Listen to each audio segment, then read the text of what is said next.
Phone silent పెట్టుకోండి. Phone చూడండి.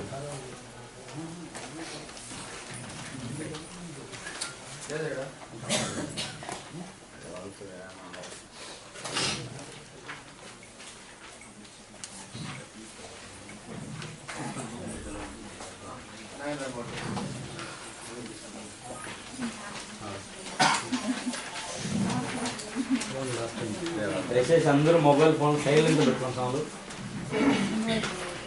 ఓం శ్రీ గురుభ్యో నమః. శ్రీ గణేశాయ నమః.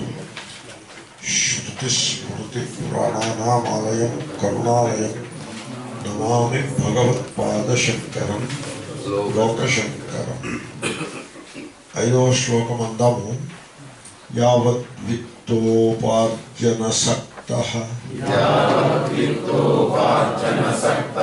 తావత్ రక్తో నిజ పరివారః. ఓకే, తావత్ నిజ పరివారో రక్తః పశ్చాజ్జీవతి జర్జరదేహే వార్తాం కోపి న పృచ్ఛతి గేహే. ఈ శ్లోకము మానవులు తమ జీవితంలో ఎదుర్కొనేటువంటి కొన్ని జటిలమైన సమస్యలకు అద్దం పడుతూ ఉంటుంది. మనిషి ఒక మానసిక స్థితిని బలంగా అలవరుచుకుని దానితో జీవిస్తూ ఉంటాడు. ఆ స్థితికి ఒక పేరు ఉంది. దాన్ని ఏమంటారంటే me and my family syndrome. ఈ సిండ్రోమ్ అనే మాట విన్నారో లేదో మీరు? సిండ్రోమ్ అంటే అదే అనారోగ్యానికి వాడతారు ఆ పదాన్ని. ఇప్పుడు బాడీలో ఏదైనా అనారోగ్యం వచ్చినట్లయితే కొన్ని రకాల అనారోగ్యాలకు ఆ సిండ్రోమ్ అనే మాటను వాడతారు. లైక్ హాడ్కిన్స్ సిండ్రోమ్ అంటాడు. అంటే అది హాడ్కిన్ అనే సైంటిస్ట్ కనిపెట్టాడు ఆ అనారోగ్యాన్ని. దాన్ని ఆయన బాగా అధ్యయనం చేశాడు. ఆయన పేరు మీద ఆ వ్యాధి మెడికల్ లిటరేచర్లో అది రికార్డ్ అయి ఉన్నది. కాబట్టి హాడ్కిన్స్ సిండ్రోమ్ వచ్చిందంటే అదిలో కిరీటం పెట్టినట్టు ఏమీ కాదు, అది ఒక అనారోగ్యం వచ్చినట్టు అర్థం. అలాగే మనస్సుకి సంబంధించి కూడా సిండ్రోమ్ అనే పదాన్ని వాడినట్లయితే అది కూడా మనస్సుకి ఒక దోషము. మనస్సుకి దోషము అంటే దీంట్లో గమనించాల్సింది ఏదో మీ మనస్సులో ఏదో దోషం ఉంది, మీరు తక్కువ వారు మేము ఎక్కువ వారము, అలాంటి గేమ్ కాదు ఇది. మనస్సులో కనుక దోషం వచ్చినట్లయితే మీరు సఫర్ అవుతారు, మీరు ఇప్పుడు కష్టపడతారు. మనస్సులో ఆ దోషాన్ని తీసేస్తే మీరు తేలిక పడతారు. అది ఆ సిండ్రోమ్లో ఉన్న లక్షణం. అందుకు అది చర్చ. అంతేగాని మేము గొప్పవారం మీరు తక్కువ వారము అలాంటిది ఏమి కాదు. సో మీకు మనస్సులో ఒక దోషము, ఆ తప్పుడు అభిప్రాయాన్ని మీరు ఫిక్స్ చేసి పెట్టుకున్నారనుకోండి, దాని మూలంగా మీరు చాలా కష్టపడుతూ ఉంటారు. మనందరి జీవితాల్లో ఇటువంటి అనుభవాలు ఉంటాయి, అందరికీ ఉంటాయి అనుభవాలు. సమస్య ఎక్కడ వస్తుందంటే జనులు అనుభవములను సరిగ్గా విశ్లేషణ చేసుకోలేకపోతారు.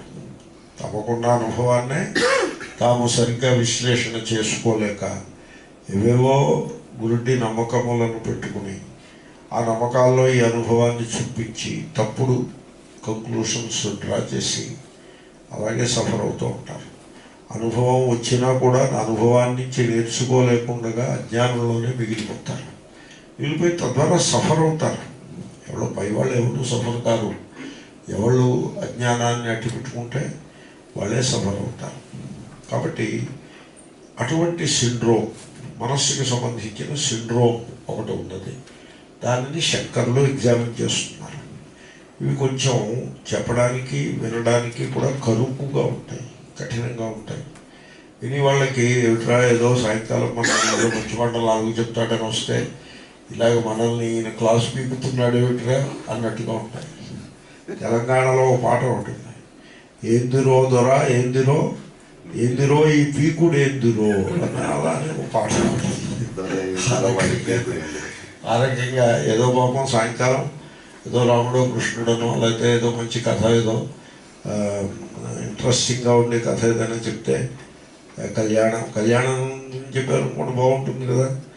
సో అలాంటిది ఏదో చెప్పకుండా ఈ మానవ జీవితాన్ని పట్టుకుని ఇలాగ దీన్ని సాగతీసి పీకి లాగి ఏమిటిది అని జనులు ఇష్టపడరు.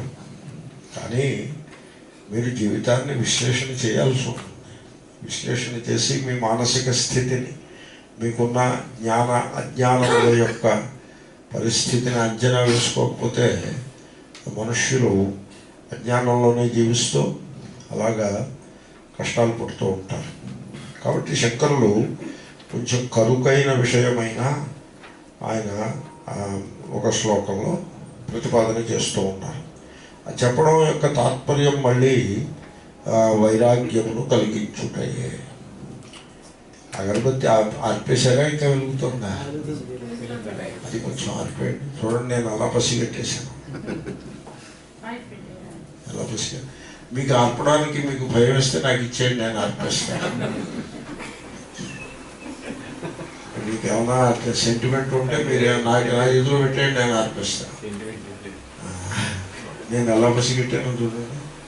నేను కాదు పసిగడతా, నా కంఠం పసిగట్టింది, ముక్కు పసిగట్టింది. అది అలాగే అట్టి పెడితే ఇంకా నా మాట మరింత దిగజారిపోతుంది. వస్తూ మీరు గమనించారో లేదో, అగరబత్తి చాలా పొల్యూటింగ్ అట్మాస్ఫియర్ని క్రియేట్ చేస్తుంది. అగరబత్తిలో వాళ్ళు ఉపయోగించే సెంట్స్, నేను కొంచెం టాపిక్ మార్చి చెప్తున్నాను.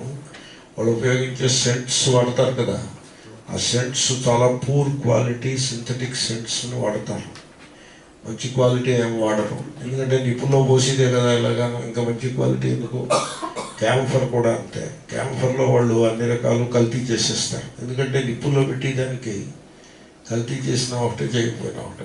ప్యూర్ 100% ఎందుకు? నిప్పుల్లో పెట్టేదే కదా.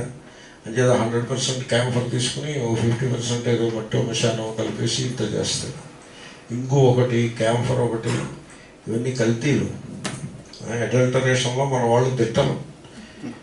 ఇక ఈ అగరబత్తి అయితే రంపపొడికి కొంచెం గమ్ ఒకటి పెట్టి దాంట్లో ఈ చీప్ సింథటిక్ పెర్ఫ్యూమ్స్ ఉంటాయి, చాలా చీప్ క్వాలిటీ.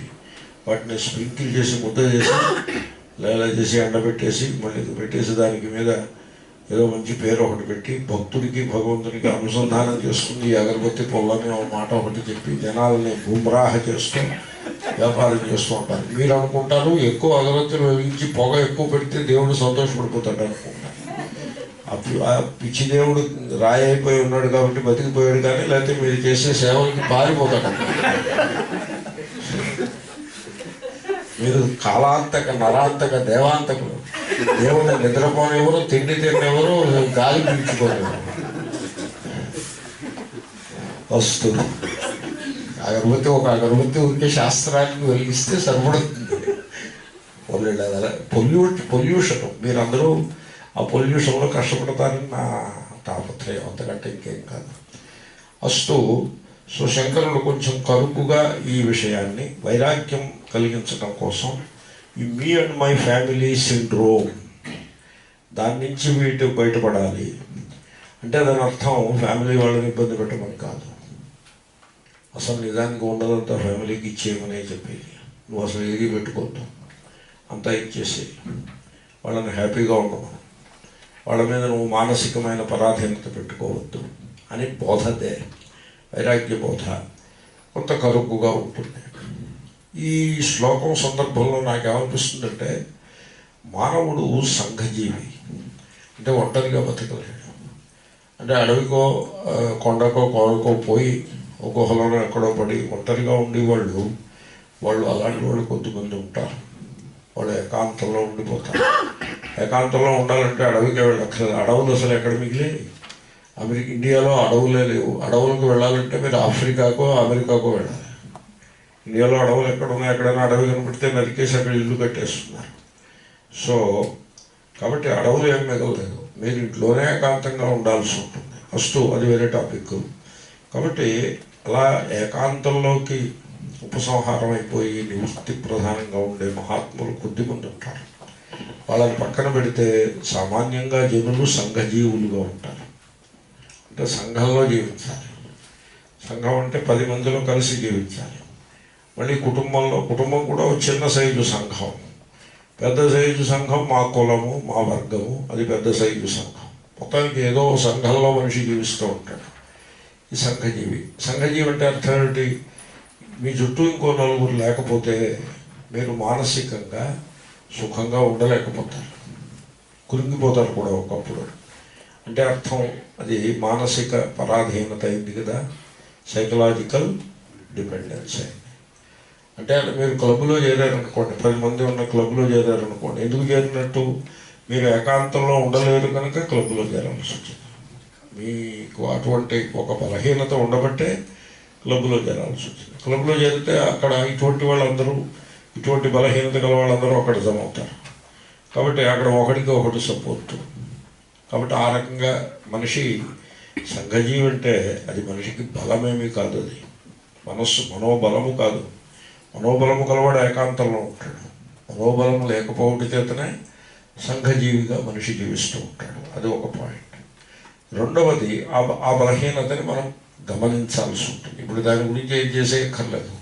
వెంటనే సంఘాన్ని విడిచిపెట్టి ఎక్కడికో అడవిలోకో తేడారిలోకో పారిపోనక్కర్లేదు.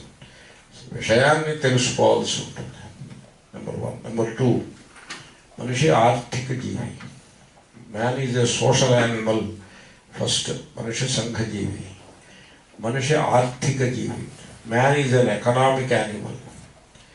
అంటే ధనాన్ని సంపాదిస్తే ఎకనామిక్గా ఇండిపెండెన్స్ వస్తుంది, లేకపోతే ఎకనామిక్ ఫ్రీడమ్ ఉండదు. చూడండి, ఎకనామిక్ ఫ్రీడమ్ చాలా అవసరం. Physical freedom, political freedom, economic freedom, ఇవి అవసరం. వేదాంతం ఈ మూడింటిని చెప్పదు. వేదాంతం చెప్పే ఫ్రీడమ్ ఇది కాదు.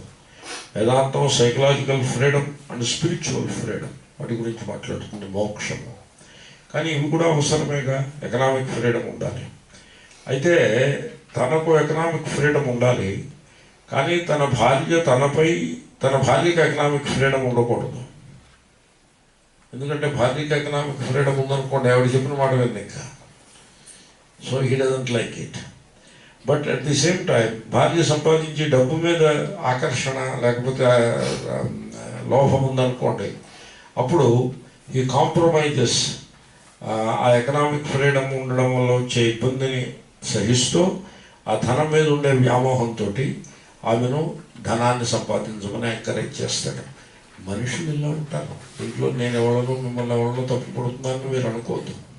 మనుషులు ఇలా ఉంటారు. సో లేడీకి ఎకనామిక్ ఫ్రీడమ్ లేదనుకోండి, ఒంటింట్లో పడి ఉంటుంది, చాకరీ చేస్తూ ఉంటుంది, పిల్లల్ని కంటుంది, వాళ్ళని పైకి తీసుకొస్తుంది, వాళ్ళని పెంచి పెద్ద చేస్తుంది లేడీ. వీడి ఇంటికి వచ్చేప్పటికి అన్నం అది వండి వడ్డిస్తుంది.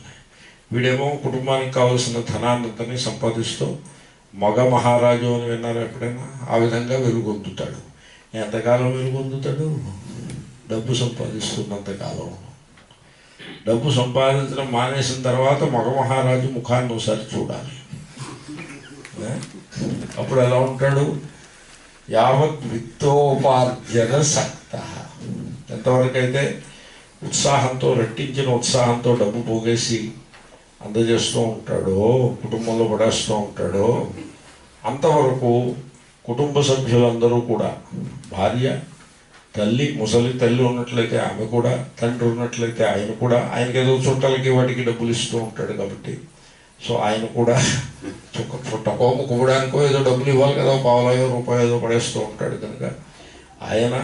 సరే, పిల్లలు చాక్లెట్లు అవి తీసుకొస్తూ ఉంటారు కాబట్టి పిల్లలు వీళ్ళందరూ కూడా ఈ మొగ మహారాజు చుట్టూ ప్రదక్షిణాలు చేస్తూ ఆయన్ని భుజాల మీద ఎత్తుకుని ఊరేగిస్తూ చాలా ఉత్సాహంగా నడిపిస్తారు.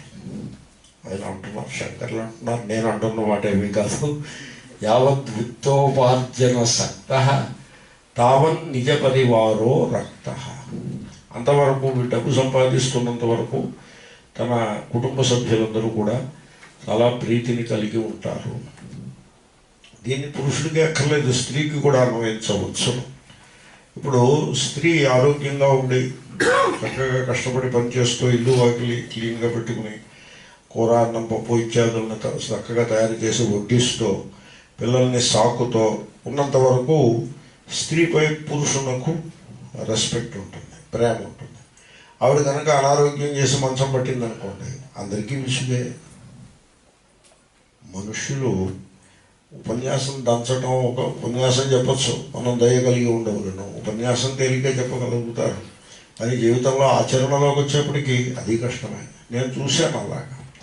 ఎంతోమంది స్త్రీలు, అంటే అందరూ కాదు, కొద్దిమంది స్త్రీలు అనారోగ్యం పాలయ్యి ఏదో ఒక అనారోగ్యంతో సతమతమవుతో ఇంట్లో పని సరిగ్గా చేయలేక తాము ఇతరులకు పని చేసి పెట్టడం మాట అట్లా ఉంచి ఇతరుల చేత తామే చాకరీ చేయించుకుంటూ ఉన్నప్పుడు ఆ భర్తకి ఆ స్త్రీపై రెస్పెక్ట్ ఉండదు.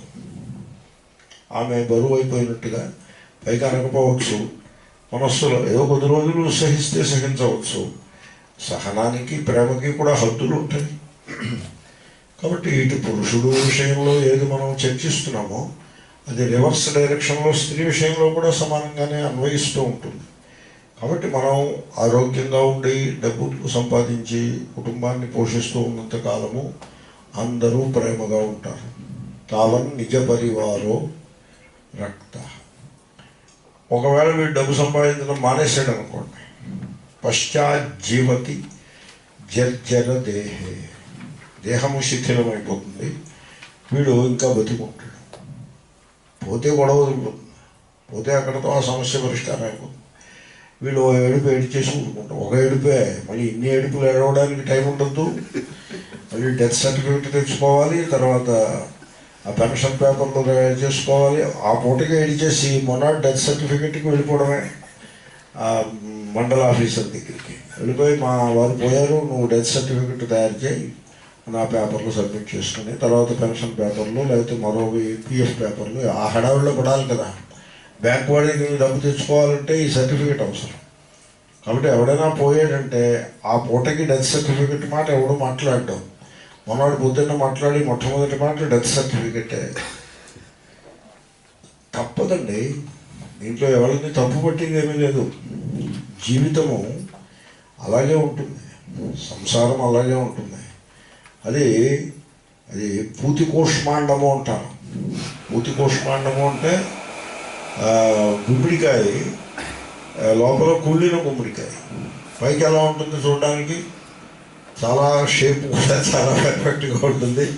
తర్వాత రంగు కూడా పచ్చగా మెరిసిపోతూ ఉంటుంది. దాన్ని ఓపెన్ చేయనంత వరకు చాలా ఆకర్షణీయంగా ఉంటుంది. దాన్ని కొంచెం ఓపెన్ చేస్తే ఆ వాసనని మీరు తట్టుకోలేరు, అది కుళ్ళిపోయి ఉంటుంది లోపల. సంసారాలు అలాగే ఉంటాయి. దాన్ని డిస్టర్బ్ చేయకుండా అలాగే దాన్ని నడిపించేస్తూ ఉన్నంతకాలము ఇట్స్ ఓకే.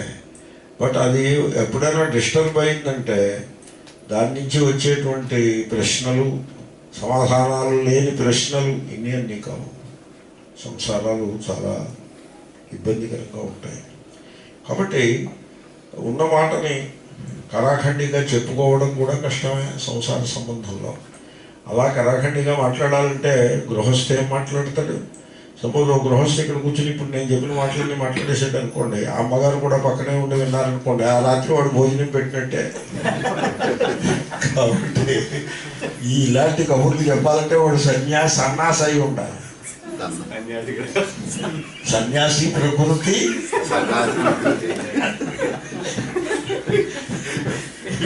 మీరు హై స్కూల్లో ప్రకృతి వికృతి కదా, 2 మార్కులు ఉంటాయి బిట్ పేపర్లో, అదే మరి. కాబట్టి దీనికి సన్యాసులే దీనికి ఈ మాటలు చెప్పడానికి అర్హులు. ఎందుకంటే వాళ్ళకి they don't have any vested interest, therefore they can openly speak. కాబట్టి వాడి పెద్ద వయసు వచ్చేసింది, శరీరము శిథిలం అయిపోయింది, ఇంకా బతికున్నాడు. జీవతి, జీవతి అంటే ప్రజెంట్ కంటిన్యూస్ టెన్స్. అది ఆ సాంస్క్రిట్ వర్డ్. అంటే మీరు సంస్కృతం చదువుకున్న వాళ్ళు తక్కువైతే నేను చెప్పలేదు, కానీ సంస్కృతం బాగా చదువుకున్న వాడికి తెలుస్తూ ఉంటుంది. ప్రజెంట్ కంటిన్యూస్ టెన్స్ అంటే ఇంకా హీ ఈజ్ లివింగ్. అప్పుడు వీడిని ఏం చేస్తారంటే ఓ మూల పారేస్తారు. పాత నొలక మంచం ఒకటి చూసి అది ఒక మూల అరుగు మీదో అరుగు ఎవరికి అవసరం అది ఖాళీగా పడి ఉంటుంది, అరుగు మీద పారేయడం. అయితే అరుగు మీద అయితే వీధిలో వెళ్ళి వాళ్ళందరూ చూస్తారు, చూసి కామెంట్ కూడా చేసుకుంటారు. కాబట్టి ఇంటి వెనకాల ఏదైనా అవుట్ హౌస్ లాంటిది ఉంటే అక్కడ ఈ పాత నొలకు మంచం వేసి ఈయన దాంట్లో పడేయడం, ఇంకెక్కడికి కదలేక దాంట్లో పడుతూ ఉంటాడు, అక్కడే కుమిలిపోతూ బతుకుతాడు. పొద్దున్న ఒక టీ, ఒక బిస్కెట్, మధ్యాహ్నం 2 మెతుకులు, రాత్రి 2 మెతుకులు ఆయనకి ఇచ్చేస్తే అది మింగి అక్కడ పడి ఉంటాడు. ఇవ్వడానికి ఈ అమ్మగారు పిల్లాడి పిలిచారే ఈ కంచాలను అన్నం పెట్టాను వెళ్ళి మీ తాతకి ఇచ్చేసిరా అని ఆ పిల్లాడి చేతి పంపిస్తున్నారు. ఎందుకంటే ఆవిడ రావాలంటే ఆవిడకి ఖాళీ ఉండద్దు. ఈ ముసలాయన ఎప్పటికేం తెలియని వ్యవహారం ఏం కాదు, ఆవిడ ఖాళీ కూడా ఉండదు. కాబట్టి ఈ పిల్లలు ఉంటారు కదా, ఈ పిల్లాడు ఏమంటాడు, ఇప్పుడు నాకు ఖాళీ లేదమ్మా నేను కబడ్డీ ఆడుకుంటున్నాను అంటాడు. అరే నేను ఒక్క దెబ్బ కొడతా వెళ్ళరా, తర్వాత ఆడుతూ కానీ కబడ్డీ వచ్చి కంచం తీసుకెళ్ళి మీ తాతకి ఇచ్చిరా అని ఆవిడ కోకలేస్తుంది.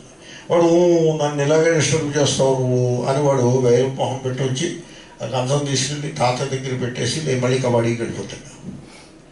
ఎప్పుడో మగ మహారాజు 7ంటికి వస్తాడు కొడుకు, అతనికి తండ్రి గురించి సండే గుర్తుకొస్తే గొప్ప. ఆయన మాత్రం ఖాళీ అక్కడ ఆఫీసులో 10 గంటలో 8 గంటలో పనిచేసి ఉంటాడు, ఇంట్లో వ్యవహారాలు ఉంటాయి. ఆయన భార్యని కోపం రాకుండా ఆవిడని సర్దుబాటు చూసుకుంటూ ఉండాలి. ఈ ముసలాయన్ని పట్టించుకునే ఖాళీ అతనికి మాత్రం ఎక్కడి నుంచి వస్తుంది, ఎవరికి ఖాళీ లేదండి. పిల్లలేమో ఆడుకునే హడావుల్లో ఉంటారు, ఎప్పుడు తాతకి ఇది ఇవ్వు తాతకి అది ఇవ్వు మమ్మల్ని ప్రాణం తీస్తున్నారు వీళ్ళని పిల్లలు ఇబ్బంది పడుతూ ఉంటారు. తాత దగ్గర ఇవ్వడానికి చాక్లెట్ కూడా ఏమీ లేదు. ఇలా ఉంటారు, జీవితం ఇలా ఉంటుంది. నేను ఓ ప్రిన్సిపల్ పెట్టుకుని నేను గత కొన్ని సంవత్సరాలుగా ఆ నియమాన్ని పాటించే ప్రయత్నం చేస్తూ ఉంటాను. ఆ సందర్భాన్ని బట్టి ఎవడైనా వృద్ధుడు ఉన్నట్లయితే వృద్ధుడికి ఏ రకమైన సేవ అయినా సరే వెనుకాడకుండా చేయుట. ఎందుకంటే వృద్ధుడు నిర్వీర్యమై ఉంటాడు, పవర్లెస్, హెల్ప్లెస్గా ఉంటాడు. హెల్ప్లెస్గా ఉన్నవాడికి మనం చేసిన సేవయే యథార్థమైన సేవ. అతనికి మనం ఎకనామిక్గా కొంచెం పెన్షన్ ఇచ్చారనుకోండి, వృద్ధుడి పురుషుడు కానీ స్త్రీ కానీ some pension you give, that empowers the person. Empowerment అంటారు.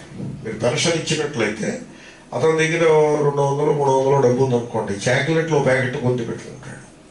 నాన్న అని మనవాడిని పిలిచి చాక్లెట్ ఇస్తాడు, మనవరాళ్ళు పిలిచి ఇంకో చాక్లెట్ ఇస్తాడు. వాళ్ళు ఖుషి అయిపోతారు.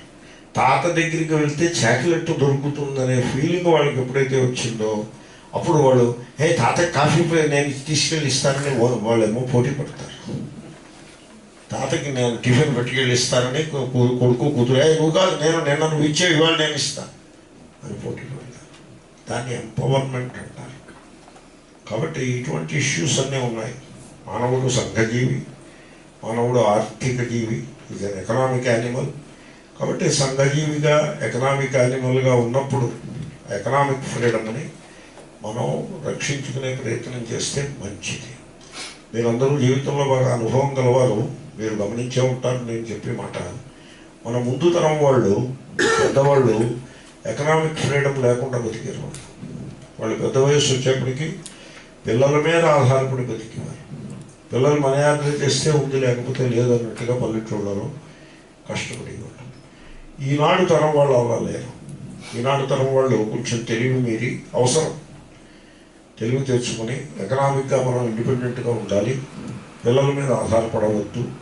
పిల్లల మీద ఆధారపడితే అది పిల్లలకి ఇబ్బందే మనకి ఇబ్బంది అనే తెలివితేటలు తెచ్చుకుని పిల్లల్ని చదువులు చదివించి వాళ్ళ ఉద్యోగాలు వాళ్ళకి సంపాదించి పెట్టి వాళ్ళు పెళ్ళి ఏమీ చేసుకుని వాళ్ళు లేచకపోయిన తర్వాత వాళ్ళని పంపించేసి వీళ్ళు ఎకనామిక్లీ ఇండిపెండెంట్గా సొంత ఇంట్లోనో లేకపోతే ఓల్డ్ ఏజ్ హోమ్లోనో ఎక్కడో పడి ఇండిపెండెంట్గా ఉంటున్నారు. అదో కొంత నయం.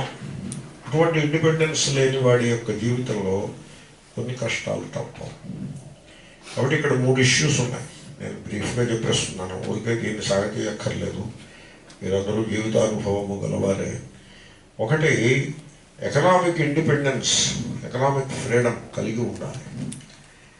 సో భార్య భర్త పైన, భర్త భార్య పైన డిపెండెంట్గా, సైకలాజికల్లీ డిపెండెంట్గా ఉన్నట్లయితే ఈ సైకలాజికల్ డిపెండెన్స్ యథార్థమైన ప్రేమకు ఒక అవరోధం అవుతుంది. అదొకటి గమనించాలి.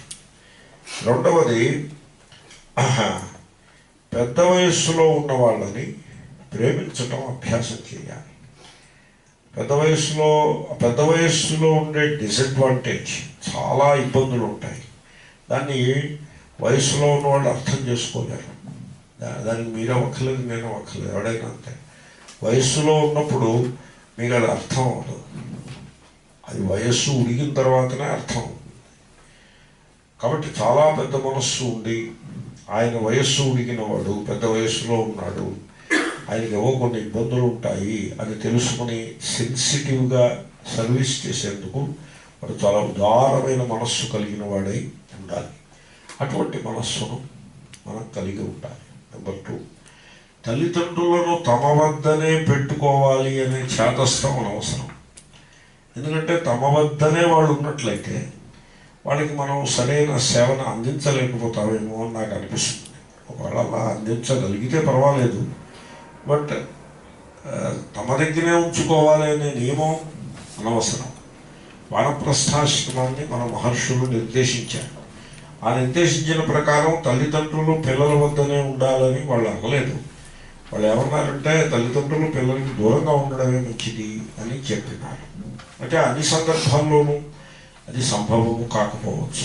ఈ రోజుల్లో ఇంటి అద్దెలు ఇటువంటి ఒక ఇంట్లో ఉంటే అద్దె సరిపడుతుంది, 2 ఇళ్ళు అద్దె పెట్టాలంటే కష్టమవుతుంది. అటువంటి ఇబ్బందులు ఉంటే ఉండవచ్చు. కాబట్టి ఆయా పరిస్థితులకు తగ్గట్టుగా ఈ ప్రిన్సిపల్ని మనం అప్లై చేసుకోవాల్సి ఉంటుంది. అన్నిటికీ ఒకే రూల్ పెట్టడానికి కూడా వీలుండదు. వీలైతే తల్లిదండ్రులు పిల్లలకి దూరంగా ఉండడంలోనే మంచిగా, ఎందుకంటే ఆ ప్రేమలు నిలబడతాయి 4 కాలాల పాటు. కొంచెం దూరంగా ఉంటే ఆ ప్రేమ నిలబడుతుంది.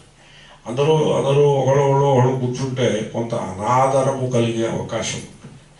ఇది పెద్దలు పిల్లలు కూడా గమనించాల్సి ఉంటుంది.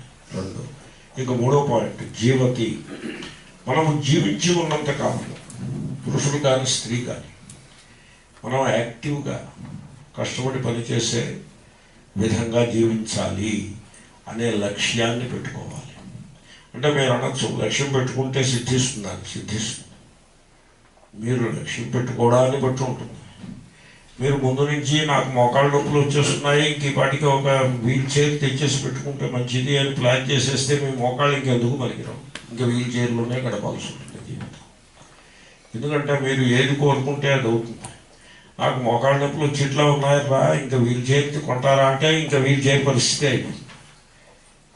మీరు ఏదనుకుంటే అది అవుతుంది. నేను పెద్ద వయసులో ఇటు తిరగలేకపోతానేమో, నాకు ఒక కర్ర కొనిపెట్టండి అంటే ఇంకా మీరు తిరగలేకపోతారు. మీరు ముందే మీకు మీరే శాపనార్థం పెట్టుకోకూడదు. మీరు ఎలా ఉండాలంటే లాస్ట్ మినిట్ దాకా నేను వర్క్ చేస్తూనే ఉంటాను, I will die at the work station అన్నట్టుగా ఉంటాను. స్త్రీలైతే నేను ఇంటి పనులన్నీ నేనే చేసుకుని నేను ఆరోగ్యంగా ఉంటాను. వయస్సులో ఉన్నప్పుడు చకచక చేసుకుంటారు, వయస్సు తగ్గిన తర్వాత స్లోగా చేసుకుంటారు. వయసులో ఉన్నప్పుడు ఇంత పని చేస్తే వయస్సు తగ్గిన తర్వాత ఇంత పని చేస్తారు. కాబట్టి వర్క్ స్టేషన్లోనే ప్రాణాన్ని విడిచిపెట్టాలి తప్ప ఐసీయూలో వైర్లు అన్నీ పెట్టేసుకునే ప్రాణాన్ని విడిచిపెట్టడం అంత యోగ్యమైన జీవితము, అంత యోగ్యమైన మరణము కాదు. ఈ విషయాన్ని దృష్టిలో పెట్టుకుని శ్రీకృష్ణుడు భగవద్గీతలో వర్ణించిన మరణం ఒకటి కలదు. ఆ విధంగా మనం మరణించగలుగుతామా అని ఒక లక్ష్యాన్ని పెట్టుకుని, లక్ష్యాన్ని మీరు పెట్టుకుంటే సాధించగలుగుతారు. శ్రీకృష్ణుడు ఏమని చెప్పాడంటే భగవద్గీతలో, సో ఓమిత్యేకాక్షరం బ్రహ్మ వ్యాహరం మా మనుస్మరన్ యః ప్రయాతి త్యజన్ దేహం సయాతి పరమాంగతి అని 8వ అధ్యాయంలో వస్తుంది. కాబట్టి నేను ఆ కోరిక ఎలా ఉండాలంటే, నేను ప్రాణాన్ని విడిచిపెట్టే సమయం వచ్చినప్పుడు నడుము నిటారుగా పెట్టుకుని నిటారుగా కూర్చుండి కన్నులను అలవోకగా మూసుకుని మెల్లగా గాలిని పీల్చి విడిచిపెడుతూ ఆ విడిచిపెట్టే సమయంలో ఓంకారాన్ని ధ్యానం చేస్తూ, ఆ విధంగా ఓంకార ధ్యానం చేస్తూ దేహాన్ని నేను విడిచిపెట్టాలి. అదే ఆ శ్లోకం. ఆ శ్లోకం యొక్క తాత్పర్యంతో మీకు చెప్పేశాను. ఆ విధంగా మరణాన్ని పొందాలి అని అపేక్షించాలి. అంతే తప్ప తర్వాత మరణం అనే ప్రసక్తి ఎందుకండి, నట్టింట్లో కూర్చుని అమంగళపు మాటలు మాట్లాడుతున్నారే అని అనకూడదు. మరణమును పరిశీలించి మరణం యొక్క స్వరూప స్వభావాలను తెలుసుకుని దానిని ధైర్యంతో చిరునవ్వుతో ఎదుర్కోవాలి తప్ప మరణాన్ని మనకి నచ్చని టాపిక్ని కార్పెట్ కిందకి తోసేసి దానికి చోట పిల్లి కళ్ళు మూసుకుని పాలు తాగినట్లుగా ఉండరాదు. కాబట్టి ఇవి 3 ఇష్యూస్ నేను చెప్పాను. 1, 2, 3. థర్డ్ ఏమిటంటే పురుషుడు కానీ స్త్రీ కానీ లాస్ట్ మినిట్ దాకా కూడా చేతనైనంత వరకు తన పనిని చేస్తూ దేహాన్ని త్యాగం చేయాలి. ఈశ్వరుని స్మరిస్తూ ఓంకార ధ్యానం చేస్తూ త్యాగం చేయాలి. అంటే ఏం చేయాలి, మనం జీవితం అంతా ఆ విధంగా జీవించే ప్రయత్నం చేయాల్సి ఉంటుంది. మీకు దృష్టాంతం, మన మాజీ ప్రెసిడెంట్ అబుల్ కలాం గారు ఆయన దేహం ఎలా త్యాగం చేశారో మీరు ఎరుగుగా. ఆయన షిలాంగ్లో ఒక యూనివర్సిటీలో ఒక లెక్చర్ ఉంది. ఆ లెక్చర్ చెప్పడానికి వెళ్ళారు. పోడియం దగ్గర నిలబడి లెక్చర్ చెప్తున్నారు ఆయన. నేనైతే కూర్చునేనా చెప్తున్నా, ఆయన నిలబడి లెక్చర్ చెప్తూ కళ్ళు తిరిగి పడిపోయారు. ఏమిట్రాని గబగబా ఆయన హాస్పిటల్కి తీసుకెళ్తే అక్కడ ప్రాణం పోయింది. అంటే సగం లెక్చర్ చెప్పేశారు అప్పటికే. అంటే ఆయన ఈజ్ ఎ టీచర్ కాబట్టి ఆయన విద్యార్థులకు బోధిస్తూ దేహాన్ని త్యాగం చేశారు. అంటే వర్క్ స్టేషన్లో ప్రాణాన్ని విడిచిపెట్టుట అంటే ఆ విధంగా ఉంటుంది. కాబట్టి అటువంటి లక్ష్యము మనస్సులో ఉన్నట్లయితే మీరు ఆ విధంగానే జీవితాన్ని కొనసాగించగలుగుతారు. తర్వాత ఆహార నియమము, తర్వాత ఎక్సర్సైజ్ నియమము, వీటి విషయంలో ఎంత చెప్పినా తక్కువే అని అనవచ్చు. ఆహార నియమాన్ని పాటించాలి. అందులో మధ్య 45-50 మధ్యలో మీరు ఆహార నియమాన్ని పాటించకపోయినట్లయితే మీ వృద్ధాప్యము కఠినంగా తయారవుతుంది. ఇంకా అప్పటి నుంచి 45-50 వచ్చినప్పటి నుంచి పురుషులు కానీ స్త్రీలు కానీ తమ యొక్క ఆరోగ్యం విషయంలో తెలుసున్న వారి యొక్క సలహా సంప్రదింపులను చేస్తూ అప్పుడప్పుడు పరీక్షలు యథోచితంగా చేయించుకుంటూ ఆరోగ్య సూత్రాలను పాటిస్తూ మీరు శరీరాన్ని ఆరోగ్యంగా అట్టుపెట్టుకోవచ్చు. దాని ప్రయోజనము లాంగ్ లైఫ్ కాదు. లాంగ్ లైఫ్ అనవసరం. లాంగ్ లైఫ్ కోరుకోకూడదు. ఏం చేస్తారు లాంగ్ లైఫ్? కళ లేకుండా మంచం మీద పడి ఇంకో 10 ఏళ్ళు బతికితే మొత్తం ఏమిటి ఉపయోగం? లాంగ్ లైఫ్ కాదు, క్వాలిటేటివ్ లైఫ్. బతికున్నంత కాలము క్వాలిటీగా బతకాలి తప్ప ఎక్కువ కాలం బతకాలి అనేది తెలివి తక్కువ. అంచేతనే చిరంజీవ ఆయుష్మాన్ భవ అనే ఆశీర్వచనాలు ఉండకూడదు. అవి అనవసరపు ఆశీర్వచనాలు. అలాగే ఈ కర్మకాండలో ఆయుష్య హోమం చేస్తూ ఉంటారు. ఆయన వయస్సు 80. ఆయుష్య హోమం చేస్తే ఇంకో 10 ఏళ్ళు బతుకుతాడు అనుకోండి. ఆ 10 ఏళ్ళు ఎలా ఉంటుంది బతుకు? కొలెస్ట్రాల్ మందులు, ఈ మందులు, ఆ మందులు, డాక్టర్లు. ఒక డాక్టర్ కాదు, ఇప్పుడు అందరూ స్పెషలిస్టులు అయిపోయారు. పూర్వం జనరల్ డాక్టర్ ఉండేవాడు, అన్నిటికీ ఆయన దగ్గరికి వెళ్ళేవాడు, ఏదో మంది ఇచ్చేవాడు, వెంగి పడు ఉండేవాడు. ఇప్పుడు అలా కాదు. కాలు కూడా డాక్టరు, ముక్కు కూడా డాక్టరు, ఎడమ చెవి కూడా డాక్టరు, కుడి చెవికి మరో డాక్టరు. కాబట్టి ఇప్పుడు పెద్ద వయసు వచ్చాక ఎంతమంది డాక్టర్లు అవసరం అవుతారో తెలిసిన సుమారు 20-90 డాక్టర్లు అవసరం అవుతారు. ఎందుకంటే ప్రతి అంగానికి ఒక్కొక్క డాక్టర్. కిడ్నీకి ఒకడు, కాలేయానికి ఒకడు, ఇంటెస్టైన్స్, బిగ్ ఇంటెస్టైన్స్కి ఒకడు, స్మాల్ ఇంటెస్టైన్స్కి ఒకడు డాక్టర్లు. కాబట్టి అలా ఉండకూడదు. కాబట్టి ఆరోగ్య సూత్రాలను పాటిస్తూ ఉండాలి. తర్వాత ఇంకొక రహస్యం చెప్పేసి ఆ శ్లోకం ముగిస్తాను నేను. మనస్సు శుద్ధముగా ఉన్నంత వరకు దేహము ఆరోగ్యంగానే ఉంటుంది. దేహారోగ్యం చెడదు, జనరల్గా చెడదు. ఇంకా ప్రారంభం అనేది ఒకటి ఉన్నది, వయస్సు యొక్క ప్రభావం కూడా ఉంటుంది. ఆ కారణంగా ఏదైనా కొంత అనారోగ్యం చేసినా మనం అనారోగ్యాన్ని మేనేజ్ చేయగలుగుతాం, ధైర్యంగా ఎదుర్కోగలుగుతాం మందు మాకు వేసుకుని. కాబట్టి ఆరోగ్య సూత్రములను పాటించుట సైన్స్ బాగా అభివృద్ధి చెంది ఉన్నది. సైన్స్ అంటే జ్ఞానమునకే సైన్స్ అని పేరు. సైన్స్ వేరే, జ్ఞానం అంటే ఇంకొకటి అని అనుకోరాదు. కాబట్టి సైన్స్ ప్రకారంగా ఆరోగ్య సూత్రాలను తెలుసుకోవాలి. మా ముత్తాత గారు అలా చెప్పారు, మా మామగారు అలా చెప్పారు అనకూడదు. మీ ముత్తాత గారు ఎంతకాలం జీవించారు, మా అమ్మగారు వాళ్ళు ఏం కష్టపడ్డారు మీకేం తెలుసు. ఇలాంటి ప్రూఫ్ లేనటువంటి ఉత్తుత్తి కబుర్లతోటి వెలువ ఇవ్వకూడదు. డాక్టర్నే కన్సల్ట్ చేయాలి, గుడ్ ఫిజిషియన్ని కన్సల్ట్ చేయాలి. ఆహారం గురించి ఏదైనా తెలుసుకోవాలన్నట్లయితే గుడ్ న్యూట్రిషనిస్ట్ ఉంటాడు, హాస్పిటల్స్లో ఉంటారు, మంచి విద్వాంసులు ఉంటారు, వాళ్ళని కన్సల్ట్ చేయాలి. అయితే కన్సల్ట్ చేసిన వాళ్ళని కన్సల్ట్ చేయాలి, ఏదో ఒకటి చేయాలి. జ్ఞానాన్ని తెలుసుకుని ఈ వ్యవహారాలు చూసుకోవాలి. ఆ శ్లోకం ఉందాము. యావత్ విత్తోపార్జన సక్తః తావన్నిజ పరివారో రక్తః పశ్చాజ్జీవతి జర్జర దేహే వార్తాం కోపి న పృచ్ఛతి గేహే. ఈ శ్లోకంలో చెప్పినట్టుగా మన ఇంట్లో పెద్దల్ని మనం ట్రీట్ చేయకూడదు. అది కూడా ఓకే. ఈ శ్లోకంలో ఎలా చెప్పారో ఈ శ్లోకంలో ఒక పద్ధతిని వివరించారు కదా, సరిగ్గా ఆ శ్లోకంలో చెప్పినట్టుగానే మీరు ఇంట్లో పెద్దల్ని ట్రీట్ చేసినట్లయితే అది అన్యాయం అయిపోతుంది. ఓకే, అలా చేయకూడదనే అభిప్రాయంతో చెప్పారు. తర్వాతి శ్లోకం కూడా ఇటువంటి అభిప్రాయాన్నే కలిగి ఉన్న శ్లోకం. వైరాగ్యం కోసం వచ్చిన శ్లోకాలు ఇవి. యావత్ పవనో నివసతి దేహే తావత్ పృచ్ఛతి కుశలం గేహే గతవతి వాయౌ దేహాపాయే భార్యా బిభ్యతి తస్మిన్ కాయే. ఇప్పుడు పైన చెప్పిన శ్లోకాన్ని కంటిన్యూషన్ అని అనుకోవచ్చు. ఇటు వచ్చి ఈ శ్లోకంలో మొదటి సగము పైన చెప్పిన శ్లోకాన్ని కంటిన్యూ చేసి రెండో సగంలో మరణము అనే అంశాన్ని జోడించారు. పైన వ్యాధి గురించి చెప్పారు, ఇప్పుడు మరణాన్ని గురించి కూడా చెప్తున్నారు. ఇప్పుడు చూడండి, మనం ఏం చేస్తామంటే ఇది కొంచెం గట్టిగా గమనించదగ్గ విషయం. దేహమే నేను అనేటువంటి దేహాధ్యాస అంటారు, బాడీ ఐడెంటిఫికేషన్.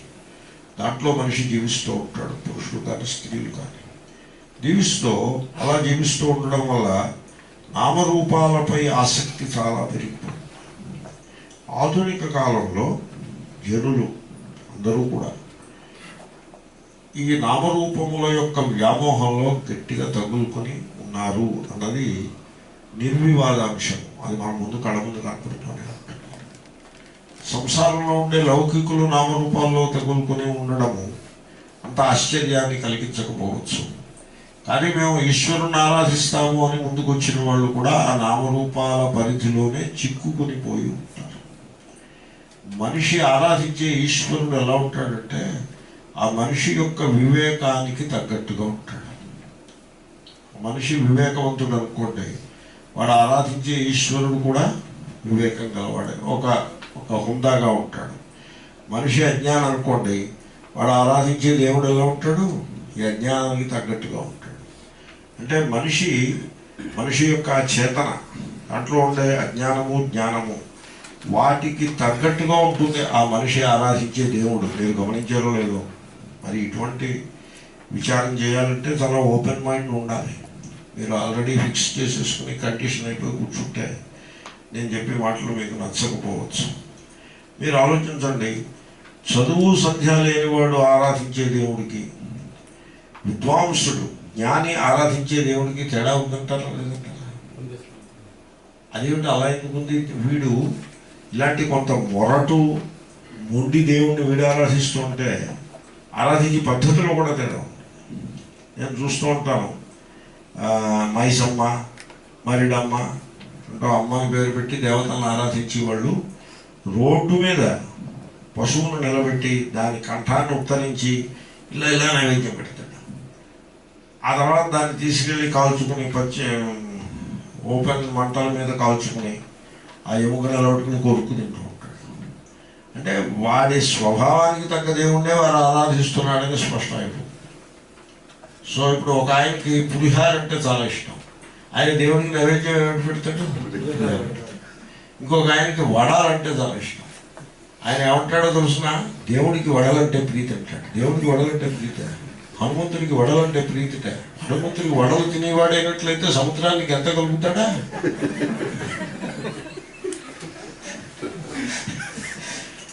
అంటే వీడికి వడలంటే ప్రీతి అర్థం. మీ దేవుడి గురించి మీరు నాకు చెప్పండి, మీ గురించి మీరు చెప్పక్కర్లా, మీ గురించి నాకు అర్థం తెలుసుకుంటుంది. మీ దేవుడు డ్యాన్స్ చేసే దేవుడు అనుకోండి, దాన్ని బట్టి మీ లక్షణం ఏమిటో నాకు అర్థమైపోతుంది.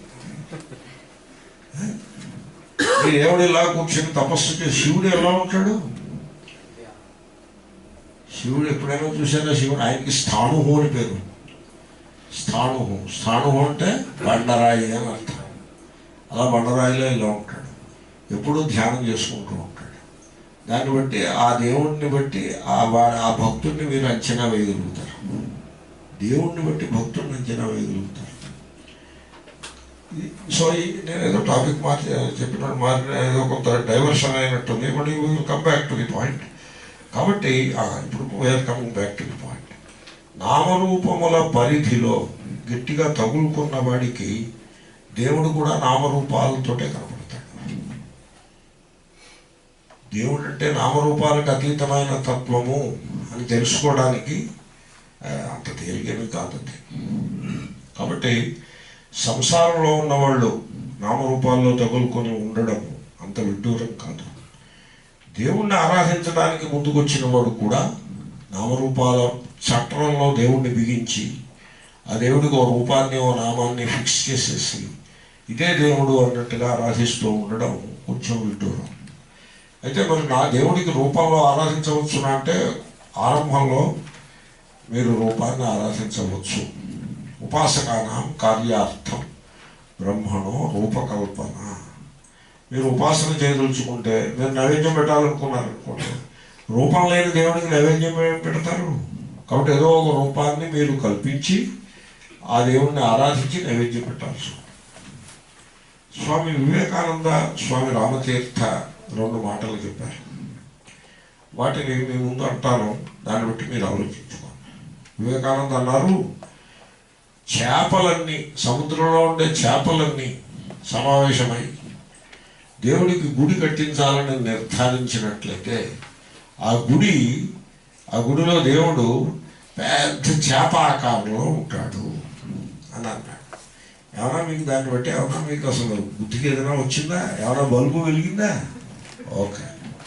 స్వామి రామతీర్థ ఏమన్నాడంటే, దున్నలు, వాటర్ బఫెలోస్ అంటారు చూసారా, అంటే దున్నలు, గేదెలు ఇవన్నీ కలిసి ఒక దేవుణ్ణి ఆరాధించదలుచుకున్నట్లయితే ఆయన ఏమన్నాడంటే, ఇవన్నీ కలిసి పార్లమెంట్ ఆఫ్ రిలీజియన్స్ని కనుక కండక్ట్ చేసినట్లయితే ఆ సమావేశ స్థలంలో మెయిన్ గేట్ దగ్గర పెద్ద దుర్ణ విగ్రహం ఒకటి ఉంటుంది అని అన్నాడు స్వామి రామతీర్థ. దీన్ని బట్టి మీకు ఆ పాయింట్ అర్థమైంది కదా.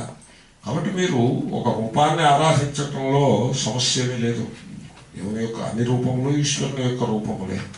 కానీ ఈశ్వరుడు స్వతహాగా రూపము లేనివాడు. కాబట్టి మీరు అందరూ ఉన్నారు పెద్దలు, బుద్ధిమంతులు. బంగారం యొక్క రూపం ఏమి చెప్పండి మీరు? బంగారం యొక్క రూపం ఏమి? There is no shape for gold. గోల్డ్కి షేప్ ఏం లేదు. కానీ రూపములన్నీ బంగారం నుంచే వచ్చాయి. నెక్లెస్, వడ్డాణము ఇత్యాది. బంగారానికి స్వతహాగా రూపమేమి? పృథివీ యొక్క రూపమేమి? పృథివీ లేదు. ఆపహ, జలముల రూపమేమి లేదు. ఒక చోట నది రూపంగా ఉంటుంది, ఇంకో చోట చెరువు రూపంగా ఉంటుంది. ఏ పాత్రలో పోస్తే ఆ రూపాన్ని పొందినట్లు కనపడుతుంది, ఉండదు. జలములకు రూపం లేదు. అగ్ని యొక్క రూపమేమి? కట్టిన బట్టి. దేహమే నేను అని మీరు అనుకున్నారనుకోండి, సపోజ్ దేహమే నేను, పురుషుడు కానీ స్త్రీ కానీ అనుకుంటే ఏమవుతుందో తెలిసిన, హాలీవుడ్లో ఒక ఫస్ట్ క్లాస్ యాక్ట్రెస్ ఒక ఆవిడ ఉండేది, యాక్టర్. అక్కడ ఇండియాలో వాడినట్టుగా అక్కడ విక్టోరియన్ ఇంగ్లీష్ వాడరు. పురుషుల్ని యాక్టర్ అని అంటారు, స్త్రీని కూడా యాక్టర్ అని అంటారు. మంచి గొప్ప యాక్టర్ ఒక ఆవిడ ఉండేది. ఆవిడికి ఆస్కార్ అవార్డు కూడా వచ్చింది, ఒక మంచి సినిమాలో బాగా యాక్ట్ చేసినట్టుగా.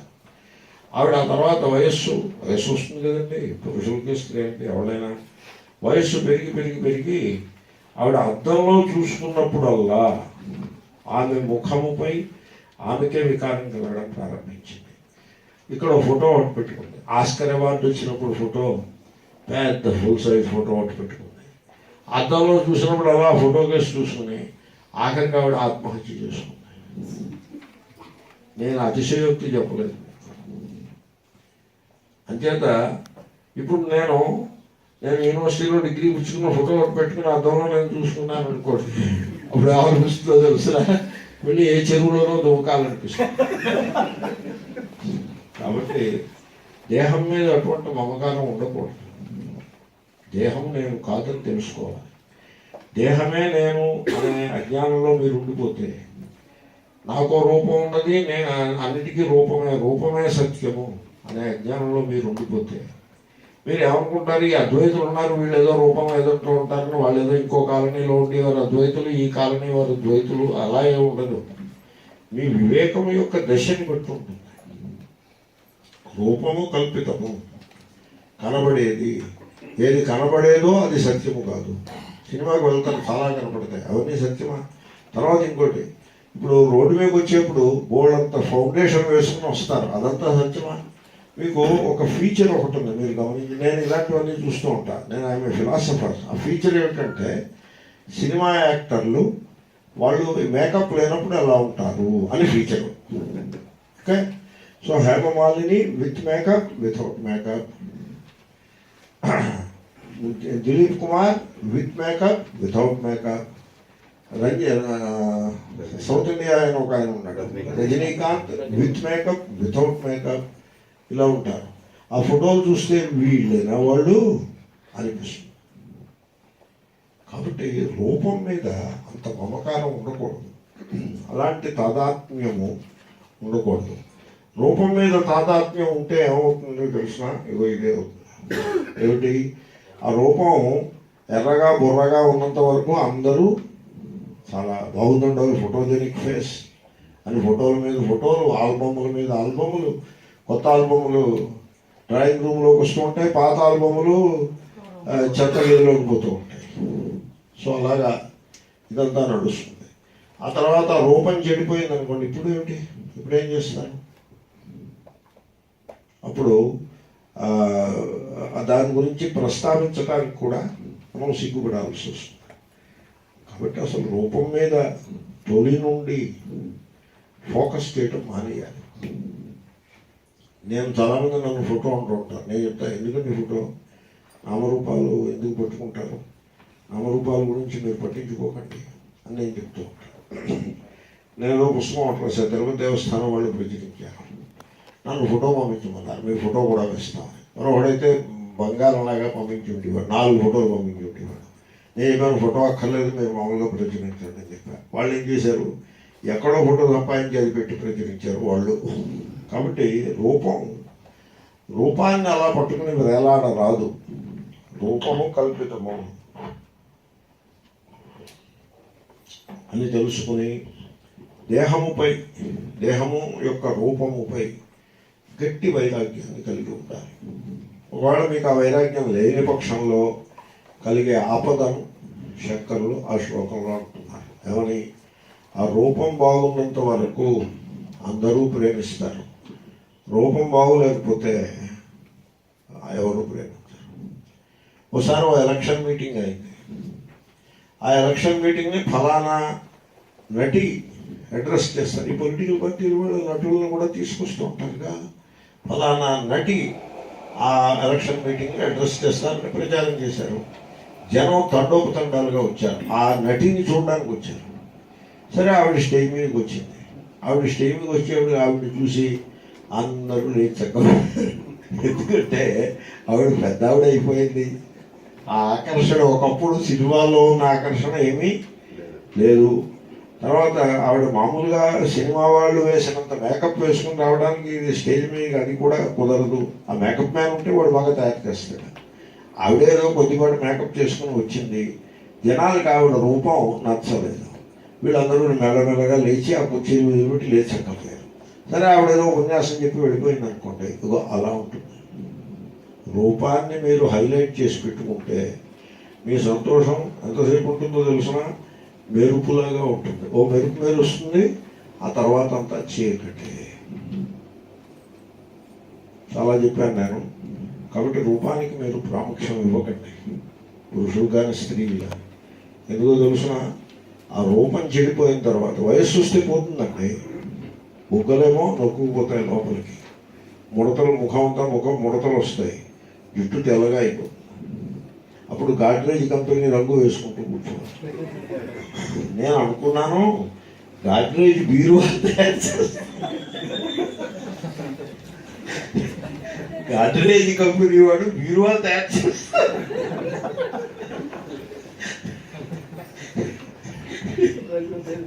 అని అనుకున్నాను నేను. ఒక ఆయన రంగు వేస్తుంటే అది ఏమిటాలు చూస్తే గాడ్రేజ్ అవుతాయి. ఇప్పుడు నేను అడిగాను, ఏమిటండి గాడ్రేజ్ వాళ్ళు ఇది కూడా తయారు చేస్తారా? అది కూడా చేస్తానని చెప్పారు వాళ్ళు. వాళ్ళు చూడండి, బీరువా తయారు చేసేవాడు తలకు వేసుకుని రంగు తయారు చేసి అమ్ముతున్నాడంటే ఇంకా బిజినెస్ ఎలా చేయడానికి సిద్ధమయ్యేది. మొదలంటే అది వేరే సంగతి. కాబట్టి ఈ ఈ తోలు తిత్తి అటు తోలు తిత్తిలో నిండా గాలి ఉంటే ఎలా ఉంటుంది? మంచిగా ఉప్పి బాగుంటుంది. గాలి తీసేస్తే ఏమవుతుంది? మీకు తెలుగులో సామెత ఉంటుంది, వాడి పని గాలి తీసినట్లు అయిపోయింది అనే సామెత. అదే అవుతుంది. శంకర్లు అంటారు, చూడయా, దేహమే నేనని అనుకుంటున్నావు నువ్వు, లోపల గాలి ఉన్నంత వరకు ఈ తోలు తిత్తి చూడడానికి ఆకర్షణీయంగా ఉంటుంది. క్రమక్రమంగా గాలిపోతూ ఉంటుంది. గాలిపోతూ ఉంటే వీళ్ళు ష్రింక్ అయిపోతూ ఉంటాడు. ఏ అవయవము శోభగా ఉండదు. ఒకప్పుడు మంచి ఆకర్షణీయంగా కనపడిన భుజములు, వక్షస్థలము, తల, ముఖము ఇవన్నీ ఇప్పుడు కోతిలు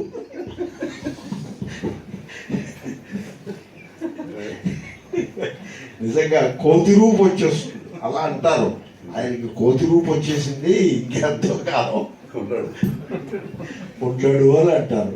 కాబట్టి ఈ దేహం మీద అంత మమకారం పెట్టుకోకుండా అని చెప్తున్నారు.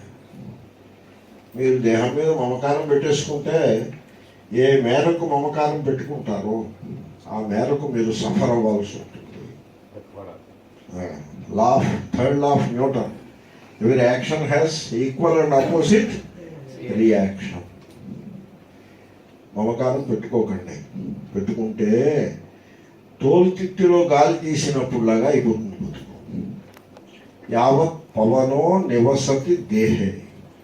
ఎంతవరకు అయితే దేహంలో అవయవములన్నీ మంచి పటువుగా పుష్టిగా ఉంటాయో.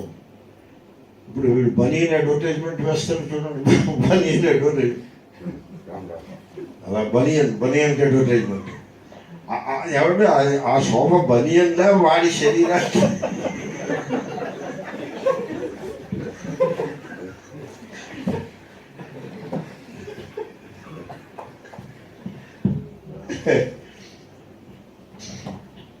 నిజంగా జనులు ఈ అడ్వర్టైజ్మెంట్ చూసి పనీళ్ళు కొనుక్కున్నారంటే వాళ్ళు తెలివితే మనం నవ్వాలా ఏడవాలా?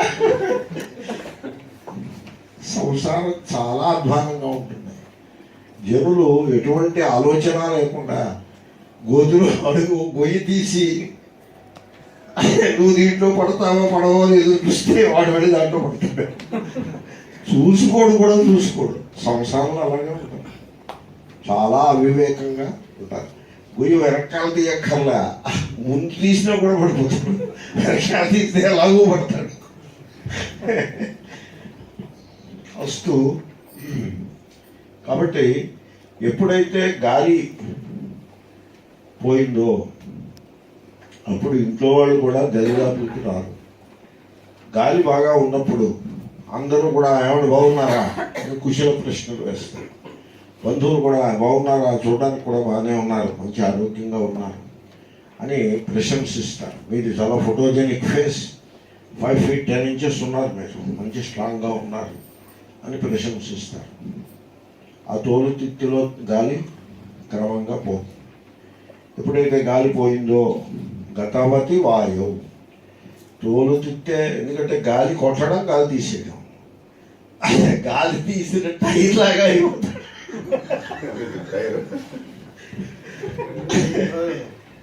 గతవతి వాయువు, ఆ వాయువు పోతే ఎప్పుడు పోతుంది వాయువు? దేహాపాయే, దేహం నశించే టైం వచ్చేప్పటికి ఆ వాయువు పోతుంది. అప్పుడు ఏమవుతుందో తెలుసునా అండి? భార్య అంటే భార్య అని కాదు, అక్కడ భార్య కాదు, అది విడదీస్తే విసర్గ వస్తుంది, భార్యాహ అని వస్తుంది. భార్యాహ బిభ్యతి, అది సంస్కృతం చదువుకుంటే తెలుస్తుంది. బిభ్యతి అంటే భయపడుతున్నారు. ఎవళ్ళు? భార్యాహ అంటే ఆ వ్యక్తిపై ఆధారపడేవాళ్ళు. కాబట్టి కుటుంబ యజమాని పోయాడు అనుకోండి, ఆ దేహాన్ని తీసి అక్కడ పెడతారు. పెడితే భార్య, అతని భార్య ఏ దేహంతో అయితే రమించినదో ఒకప్పుడు, ఇప్పుడు ఆ దేహాన్ని స్పృశించటానికి భయపడుతుంది. అంటే కొంచెం సేఫ్ డిస్టెన్స్లో కూర్చుని శోకండాలు పెట్టు, దగ్గరగా వెళ్ళడానికి భయమే. కొడుకు వస్తాడు, నాన్నగారు పోయారా అని చూడడానికి వస్తాడు. ఓ పువ్వు తీసుకొచ్చి ఆ పాదాల దగ్గర ఎక్కడో వేసేసి అలా దండం, పువ్వులు అలాగా జార విడిచి దండం పెట్టడం, టచ్ చేయడం. టచ్ చేయాలంటే భయం, డెడ్ బాడీని టచ్ చేయాలంటే భయమే, ఎవరికైనా భయమే. సో కొడుకు, కూతురు అంతే. మనవాళ్ళు అయితే మరీను చుట్టుపక్కల వీళ్ళు, చుట్టుపక్కల వాళ్ళు రెస్పెక్ట్ పే చేసే వాళ్ళందరూ పూలప్పుడు ఉచ్చం తీసుకొస్తారు. ఎందుకో తెలుసిన సేఫ్గా ఉంటుంది. అది తీసుకెళ్ళి అక్కడ పారేసి టచ్ చేయకుండా బయటపెట్టుకోవచ్చు. టచ్ చేయడానికి కూడా భయపడతారు. భార్యా బిభ్యతి తస్మిన్ కాయే, అది దేహం అంటే.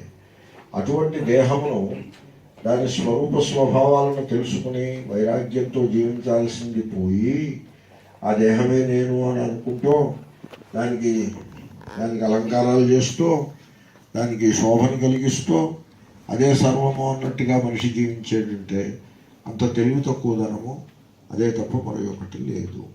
కాబట్టి దేహాన్ని ఆరోగ్యంగా పెట్టుకోవాలి, దేహము నేను కాదు అని తెలుసుకోవాలి. దేహాన్ని అదొక పనిముట్టు, కారు వంటిది. ఆ కారుని ఎలా అయితే చక్కగా వాడుకుంటారో అలాగే దేహాన్ని వాడుకోవాలి. It's a tool of action. త్వరగా వాడుకోవాలి, ఫుల్గా. అది ఎంత పని ఇస్తే అంత పని తీసుకోవాలి. అంతేగాని దాన్ని ఎలాగ అలంకారాలు అవి చేసి కారు శుభ్రంగా కడిగి దానికి అలంకారాలు చేసి మళ్ళీ లోపల గరాజ్లో పెట్టి తలుపుతారం వేసేస్తారా? అలా చేస్తారా? అలా చేయరు. కారును చక్కగా వాడుకుంటారు. అదేవిధంగా దేహం కారు కదా. సో మీరు కఠోపనిషత్తులో వింటే తెలుస్తుంది, ఆత్మానం రథినం విద్ధి శరీరం రథమేవతు. రథ దృష్టాంతం ఉన్నది కఠోపనిషత్తులో. మీరు కొందరు కఠోపనిషత్తు వినాలనుకుంటున్నారు. రథ దృష్టాంతాన్ని నేను చాలా విస్తారంగా చెప్పాను అని గుర్తు నాకు. ట్రై చేయండి. కాబట్టి ఈ దేహము ఎడల కొంత విరక్తి అవసరం అండి. ఆ దేహాన్ని అంతలాగా దాన్ని ప్యాంపర్ చేయడం అంటారు ఇంగ్లీష్లో. ప్యాంపరింగ్ అంటే దాన్ని తెలుగులో ఏమనాలి? ప్యాంపరింగ్. దాన్ని మచ్చిక చేయడం, లేకపోతే దానికి ఎక్కువ అవసరమైన మేరకు మించి దానికి అలంకారాలు చేయుట, దానితోటి మమేకమై దేహమే నేను అన్నట్టుగా జీవించుట, దేహాన్ని అధికంగా ప్రేమించుట చాలా తప్పు. దేహాన్ని ఎక్కువగా ప్రేమించకూడదు. సో కానీ అలాగని దేహాన్ని నిరాదరణ చేయమని కూడా తప్పదు. దేహాన్ని ఆరోగ్యంగా పెట్టుకోవాలి. కారుని ప్రేమించకూడదు, కారుని కండిషన్లో పెట్టుకోవాలి. ఆయిల్ పెట్టుకోవాలి, ఆయిల్ మార్చుకోవాలి, టైర్లన్నీ కరెక్ట్గా ఉండాలి, తర్వాత అలైన్మెంట్ అది పర్ఫెక్ట్గా పెట్టుకోవాలి, మిగతా పార్ట్స్ అన్నీ కూడా కండిషన్లో పెట్టుకోవాలి, తరువుగా వాడుకోవాలి. అంతే తప్ప దాన్ని ప్రేమిస్తూ దాంతో ఐడెంటిఫై అయిపోయి కారు పక్కన నిలబడి ఫోటో ఒకటి దిగి ఇలాంటి పిచ్చి వేషాలన్నీ అనవసరం. ఓకే, కారు ఎలాగో దేహము అలా ఆలోచించగలరు.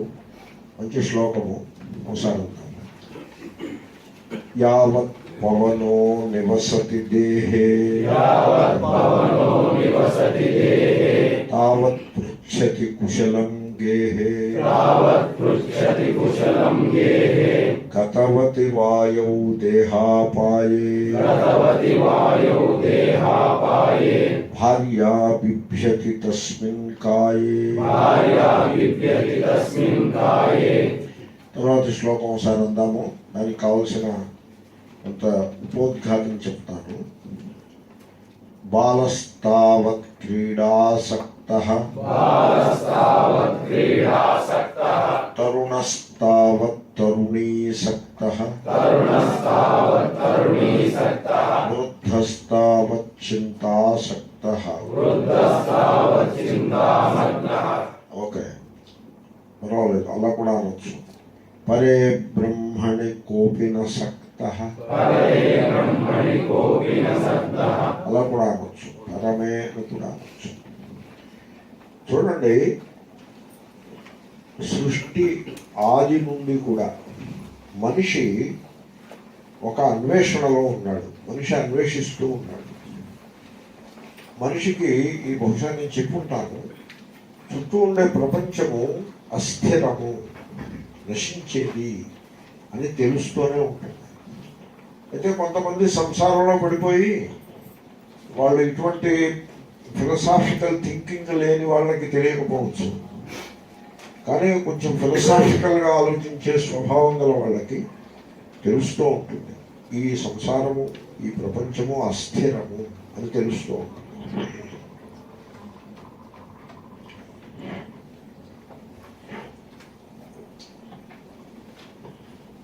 ఎందుకంటే జీవితానుభవాలను కాషస్గా విశ్లేషించగలిగితే మనకి చాలా విషయాలు తెలుస్తాయి. జనులు దేనిని పరిశీలించరు, దేనిని ఆలోచించరు. ఆలోచించే పని ఇంకోటిగా పిలిపిస్తారు. ఓ గురువుగారు ఆలోచిస్తారు. ఇప్పుడు గురువుగారు ఆలోచిస్తే గురువుగారికి విజ్ఞానం కలుగుతుంది, కానీ నీకెలా కలుగుతుంది విజ్ఞానం? గురువుగారి కళ్ళతో మీరు చూడగలరా? చూడలేదు కదా. మీ కళ్ళతోటే మీరు చూడాల్సి ఉంటుంది కదా. మీరు కూడా ఆలోచించాలి. గురువుగారి యొక్క సహాయం తీసుకోవడంలో తప్పు లేదు, కానీ మీరే ఆలోచించాల్సి ఉంటుంది. సంసారంలో ఆలోచించరు, కానీ ఆలోచించే స్వభావం గలవారు ఆలోచిస్తారు.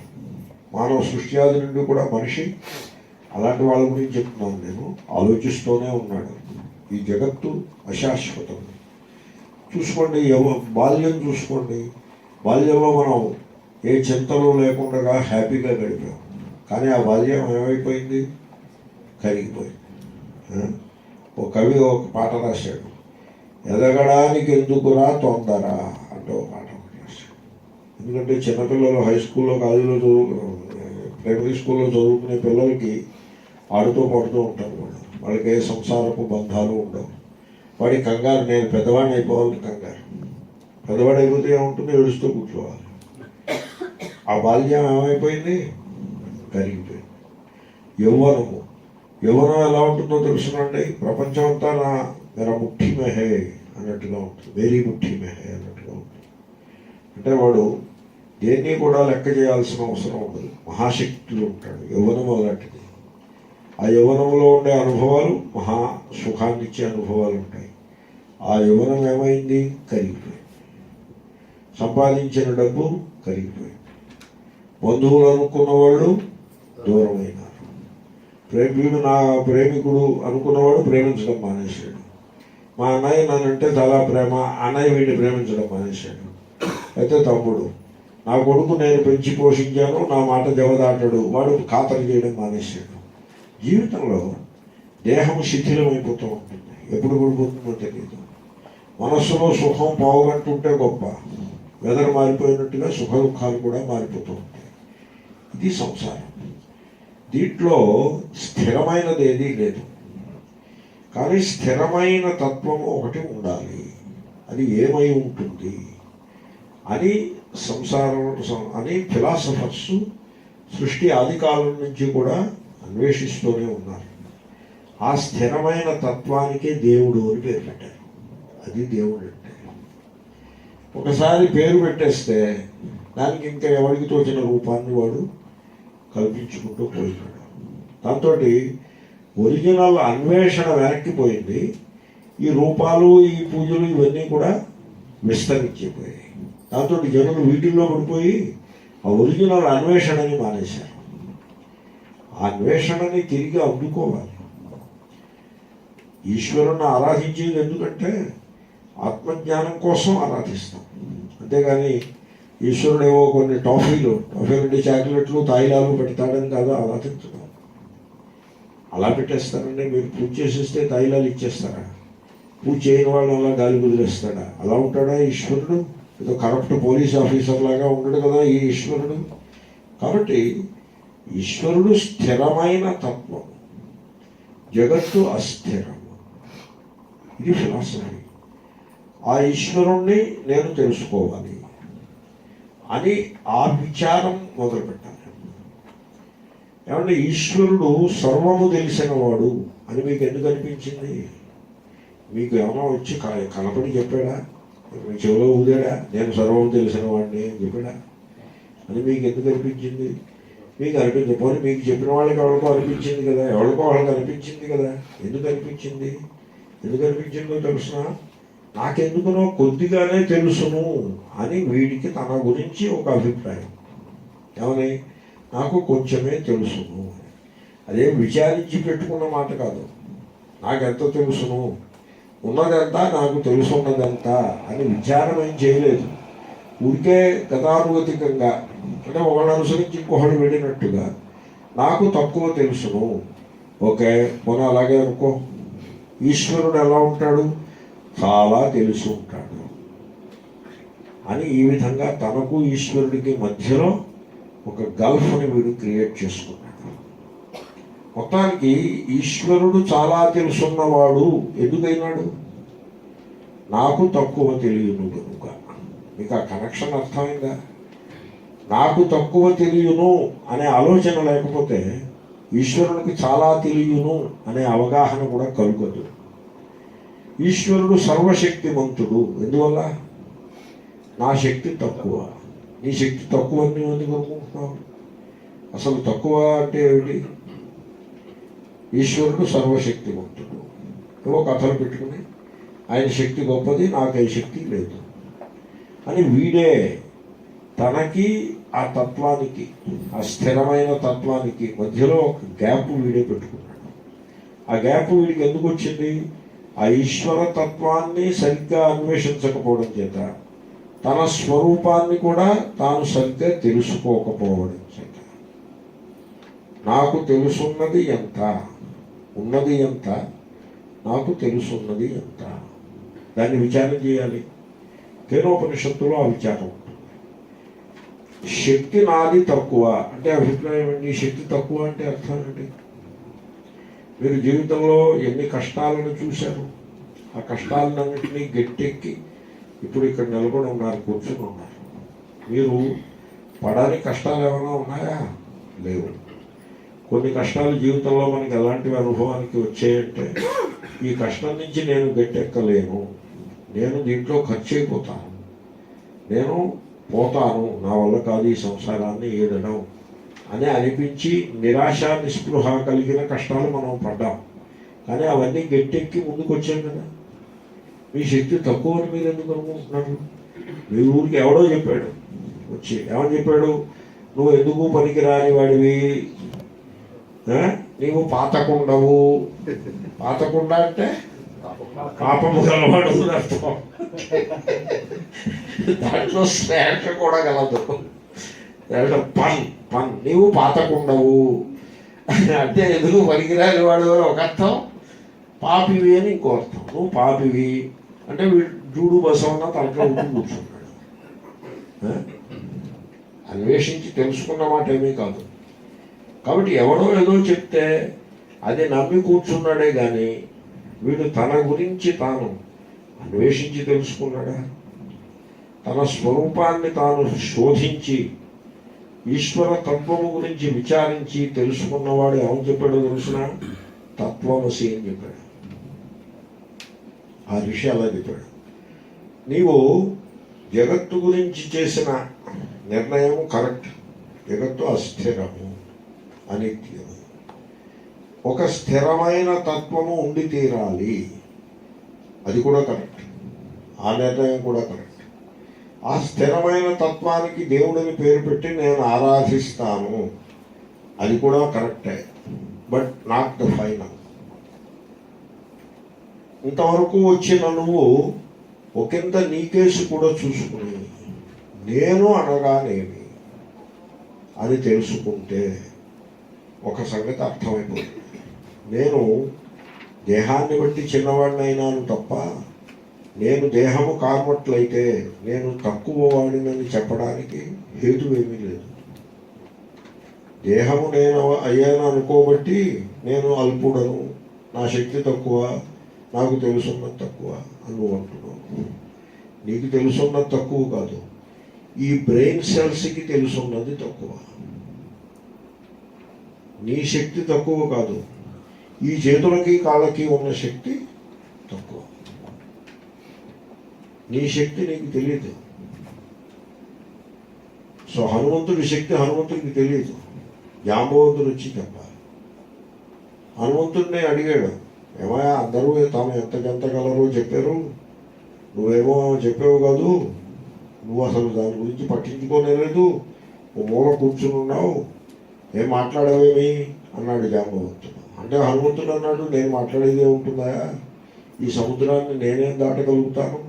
నలుడు, నీలుడు, మైందుడు, ద్వివిధుడు, జాంబవంతుడు, సో వీళ్ళెవళ్ళు దాటలేని సముద్రాన్ని, అంగదుడు, వీళ్ళెవళ్ళు దాటలేని సముద్రాన్ని నేనేం దాటగలుగుతాను, అజ్ఞాతంలో మూసి కూర్చున్నాను అంటే అప్పుడు జాంబవంతుడు అంటాడు, అలా కాదు, నీ శక్తి నీకు తెలియదు, నువ్వు ఈ సముద్రాన్ని 10 సముద్రాలు దాటగలవు అని అంటాడు. అంటే హనుమంతుడు నిజమేనా అంటాడు. ఎస్, నువ్వు దాటగలవు అంటే అప్పుడు ఆ మాటను అందిపుచ్చుకుని హనుమంతుడు తనకేసి తాను చూసుకుంటాడు. చూసుకునేప్పటికీ తను అంతకుముందు ఇలా కూర్చున్నాడు, నాకేమీ చేత కాదని. ఇప్పుడు ఇలా అయ్యాడు. అదే హనుమంతుడు. వీడు మహిమలో పెట్టకండి, మహిమలు పెడితే దాంట్లో ఉండే సారం పోతుంది. మహిమలు ఏం లేవు, కథ లాంటిది. రామాయణంలో మెసేజ్ అటువంటిది వాల్మీకి. కాబట్టి మీరే ఇలా కూర్చున్నారనుకోండి, ఇప్పుడు నేను ఎలా ఉన్నాను, ఎవరు మొహం పెట్టుకుని ఏదో నిరుత్సాహంతో ఉన్నట్టున్నానా లేదా? ఇప్పుడు ఎలా ఉన్నాను అంతే. మీరు అజ్ఞానంతో మిమ్మల్ని మీరు తక్కువ అంచనా వేసుకుంటే మీరు తక్కువే. తెలుసుకుని మీ శక్తిని మీరు తెలుసుకుంటే మీరే హనుమంతుడు. హనుమంతుడు అంటే మీరే. హనుమంతుడు ఇంకా వేరే ఎవడూ లేడు. జయ హనుమాన్ జ్ఞాన గుణ సాగర. ఆయన జ్ఞాన సాగరుడు, గుణ సాగర, సముద్రుడు. సముద్రం ఎంత గొప్పదో ఆయన అంత గొప్పవాడు. రాముడు కాదు, నేను రాముడు గురించి చెప్తున్నాను అనుకుంటున్నారా? హనుమంతుడు గురించి చెప్తున్నాను. రాముడు ఎలాగూ జ్ఞానగుణ సాగరుడే, దేవుడు కనుక. జీవుడు గురించి చెప్తున్నాను. హనుమంతుడు జీవుడు కాబట్టి తెలుసుకోకపోవడం చేత తక్కువ వాడను. నాకు ఆ స్థిరమైన తత్వము, దేవుడిని పేరు పెట్టిన దానికి తేడా ఉన్నది అని మీరు అనుకుంటున్నారు. తెలుసుకుంటే ఏ స్థిరమైన తత్వాన్ని మీరు ఆరాధిస్తున్నారో అది మీ స్వరూపమే అని మీకు తెలుసుకుంది. మీరు విచారం చేయాలి, తెలుసుకోవాలి. జనులే, నేను మిమ్మల్ని అంటే జనరల్గా చెప్తున్నాను, జనులు ఏం చేస్తారంటే డబ్బు మీద ఉంటుంది మనస్సు. డబ్బు పోగేయాలి, ఎంతో కొంత పోగేయడం అవసరమే, కానీ డబ్బే పరమార్థం కాదు అని తెలుసుకోవాలి. తర్వాత భోగాల మీద ఉంటుంది, ఎంతో కొంత భోగాలు కూడా అవసరమే. ఇంకో అరగంట పోయి భోజనం చేయమా, భోజనం చేస్తే ఎంతో కొంత భోగము రుచి ఉండనే ఉంటుంది. కాబట్టి ఆవశ్యకమైన మేరకు భోగాలను కూడా అనుభవించడమే, తప్పేం కాదు. కానీ అదే పరమార్థం అనుకోరాదు. ఎంతో కొంత ఈశ్వరారాధన కూడా ఉండాలి. ఏదో దేవుడి దగ్గర దీపం పెట్టడం అని, దండం పెట్టడం, తల ఉంచడం, పుష్పాలను ఎన్నో సమర్పించడం, అట్టహాసంగా ఉండకూడదు. అట్టహాసంగా మీరు పూజ చేసినట్టు మొత్తం జిల్లాకంతకి తెలిసి ఇట్లా ఉండకూడదు. ఎందుకంటే జిల్లాకంతకి తెలిస్తే మీరు సంపాదించిన పుణ్యం అప్పటికప్పుడే ఖర్చు అయిపోయింది. ఎందుకంటే అందరికీ తెలిసి మీరు గొప్పవాడని అనుకున్నారు కదా, అయిపోయింది. ఆ పుణ్యానికి ఆ కర్మకే ఆఖరు. అలా ఉండకూడదు, అట్టహాసంగా ఉండకూడదు. Worship should not be A public display, it should be A private communion. హృదయంలో మీరు ఈశ్వరుని ఆరాధించుకున్నట్టుగా ఉండాలి తప్ప ఊరంతకీ తెలియాల్సిన అవసరం లేదు. అట్టహాసంగా ఉండరాదు, సింపుల్గా ఉండాలి. Small is beautiful, God is very simple. మీరు అనుకున్నంత అట్టహాసంగా ఉండడు గాడ్. నేను ఒకసారి చూశాను, షిరిడి బాబా గారికి బంగారు కిరీటం పెట్టారు. ఆయన ఎప్పుడైనా బతుకుండగా బంగారు కిరీటం పెట్టుకున్నట్టుగా మీరు విన్నారా? ఆయన బంగారు నాణాలతో అభిషేకం చేశారు. అభిషేకం అంటే ఏమిటి? తడుపుట. సేకము అంటే తడుపుట. అవి బంగారు నాణాలతో ఎలా తడుస్తారు? నీళ్లు పోస్తే తడుస్తారా, నాణాలు పోస్తే తడుస్తారా? ఇదంతా ఒరిజినల్ మిస్చీఫ్ మేకర్ ఒకడు ఉంటాడు, ఎవడో ఒకడు మొదలు పెడతాడు. గతానుగతికో లోక. లోకంలో గొర్రెలు ఎలా ఉంటాయి? ఒక గొర్రె ఎటు వెళ్తే అన్ని గొర్రెలు అటైపోతాం. అలా ఉండకూడదు, గొర్రెలాగా ఉండకూడదు. మన దారిలో మనమే నడవాలి. మనం నిశ్చయించుకున్న దారిలో మనం నడవాలి తప్ప గొర్రెల మంద టైప్ ఉండకూడదు. అలా ఆలోచించుకోవాలి, విచారం చేయాలి, ఈశ్వర స్వరూపాన్ని తెలుసుకోవాలి. ఈశ్వరుని ఆరాధిస్తూ పాడిన పాటే పాడుతూ ఉండడం, ఆరిగిపోయిన గ్రామ్ ఫోన్ రికార్డు లాగా అదే మెకానికల్గా, యాంత్రికంగా అదే కర్మ, అవే మంత్రాలు. Mumbling of prayers. మంబ్లింగ్ అంటే ఇప్పుడు గ్రామ్ ఫోన్ పెట్టారనుకోండి, అది చక్కగా ప్రేయర్స్ అన్నీ పడేస్తుంది. మీరు కూడా పడేశారు. ఆ గ్రామ్ ఫోన్కి మీకు ఏమైనా తేడా ఉన్నదా? లేదు. ఎందుకంటే దానికి తెలియదు, నాకు తెలియదు. దానికి భావన లేదు, నాకు భావన లేదు. అది యంత్రం కదా అది. నేను యాంత్రికంగా పాడాను, లేకపోతే చదివాను. అలా ఉండకూడదు. ఈశ్వరుని ఆరాధించుకోవాలి. కానీ ధనాన్ని సంపాదిస్తూనే, భోగాల్ని అనుభవిస్తూనే, ఈశ్వరుణ్ణి ఏదో ఒక రూపంలో ఆరాధిస్తూనే, ఈశ్వరుడు అనగానేమి, నేను ఎవరు అనే విచారాన్ని కొనసాగించాలి. ఆ విచారాన్ని కొనసాగిస్తే మీరు తెలుసుకుంటారు. ఏమని తెలుసుకుంటారు? అహం బ్రహ్మాస్మి అని తెలుసుకుంటారు. తత్వమసి అని శృతి అని మీరు తెలుసుకుంటారు. ఈ విషయాన్ని తరువాతి శ్లోకంలో శంకరులు అంటున్నారు. దీన్ని రేపు నేను ఉపోద్ఘాతం అయిపోయింది, శ్లోకాన్ని సంగ్రహంగా ఎక్స్ప్లెయిన్ చేసి ముందుకు వెళ్తాను.